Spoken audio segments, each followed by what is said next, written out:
Bonjour et bienvenue dans cette nouvelle vidéo. Alors depuis un certain nombre de semaines, en fait, je partage avec vous des éléments qui permettent de faire évoluer le bien-être au travail et vraiment de donner envie de dire « Youpi, c'est lundi ». Et bien aujourd'hui, j'aurais plutôt travaillé sur pourquoi. Pourquoi est-ce que j'ai envie de faire ça? Pourquoi est-ce que je fais ça?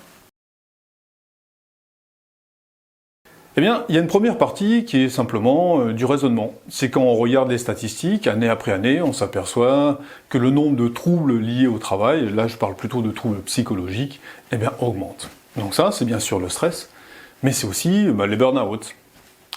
Et maintenant, il y a un autre facteur qui est un facteur humain.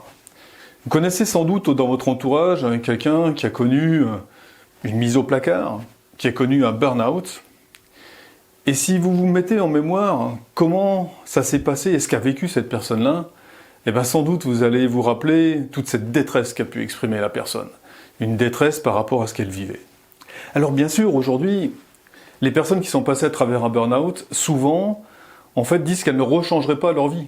Que cette expérience qu'elles ont vécue, eh ben, elles l'acceptent et que ça leur a été profitable.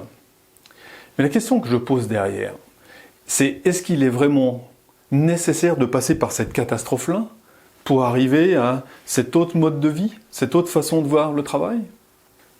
Pour illustrer ça, je voudrais prendre l'exemple du climat.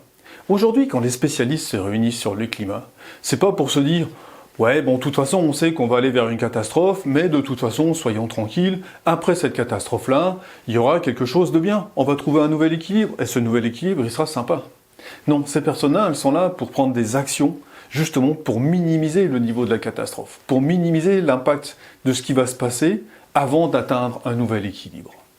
Eh bien, c'est ça mon pourquoi. C'est ça mon pourquoi quand je parle de bien-être au travail, c'est de se dire qu'est-ce qu'on peut faire aujourd'hui, finalement, pour aller vers un nouveau mode de travail, qui de toute façon viendra. Mais pour aller dans cette direction-là, avec le minimum de coûts d'un point de vue humain. Voilà, c'est bien ça qui me motive, me donne envie et qui me fait faire ces vidéos-là et qui me donne envie de partager avec vous comment faire pour améliorer votre bien-être au travail. Ou dit autrement, comment devenir bâtisseuse ou bâtisseur. Donc BATS, je rappelle, pour bien-être au travail.